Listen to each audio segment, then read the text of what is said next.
সকাল সকালে এই শাকগুলো একজন আমাকে দিয়ে গেল। এ দেখেন কত শাক দিয়ে গেছে। আপনারা এগুলো কী নামে পরিচিত জানি না, তবে আমাদের এখানে এই শাকটাকে বলে শান্তির শাক, আর এই শাকটাকে বলে হেলাঞ্চির শাক। এই দুই শাক মিশিয়ে ভাজি করব। আর এক ধরনের শাক দিছে, সেটা হলো কচুর শাক, সেটা অলরেডি রান্না করতে বসায় দিছে। আর এই শাকগুলো এখন বাছতেছি, কিন্তু এত পরিমাণ শাক দিছে যে একদিনে বাছা সম্ভব না। মনে করছি অর্ধেক রান্না করব, আর এই অর্ধেকটা রেখে দেবো কালকের জন্য। কাল হোক পরশু হোক একদিন ভাজি করব। মানে এগুলো এখন বাছতে গেলে অনেক সময় লাগবে। একসাথে কত কাজ করি আমি।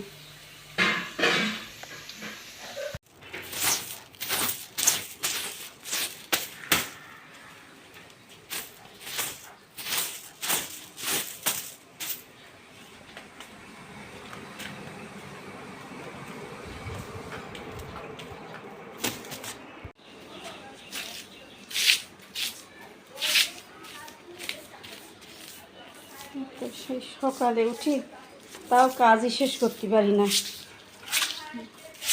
এ কাজ সে কাজ আছেই।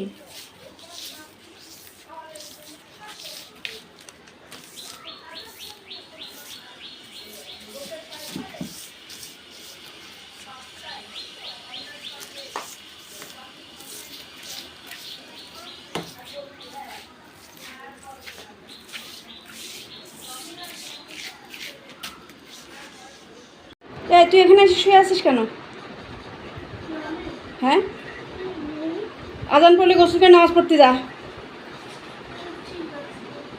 ঠিক আছে না, ওর তাদের যা।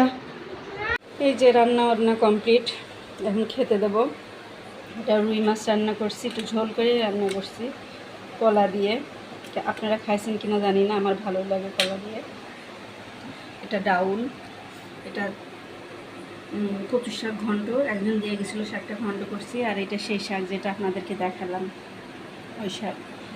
এটা লেবু আর ওখানে কাঁচামরিচ রাখা আছে। এখানে ভাত, রান্না বান্না কমপ্লিট। অলরেডি জহানি খেতেও বসে গেছে, এখন আমিও খাবো। অল্প কিছু ঠান্ডা ভাত আছে। এই যে এই ভাতটা মনে করছি কাঁচামরিচ আর পেঁয়াজ দিয়ে সরষের তেল দিয়ে মাখাই খাবো। আমার খেতে খুবই ভালো লাগে ঠান্ডা ভাত, বাসি ভাতটা।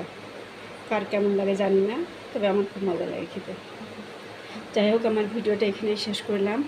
আমার চ্যানেলটিতে সাবস্ক্রাইব করবেন, লাইক দিবেন, শেয়ার করবেন। ইনশাল্লাহ পরবর্তী কোনো ভিডিও নিয়ে আপনাদের সাথে আবার দেখা হবে। আল্লাহ হাফেজ।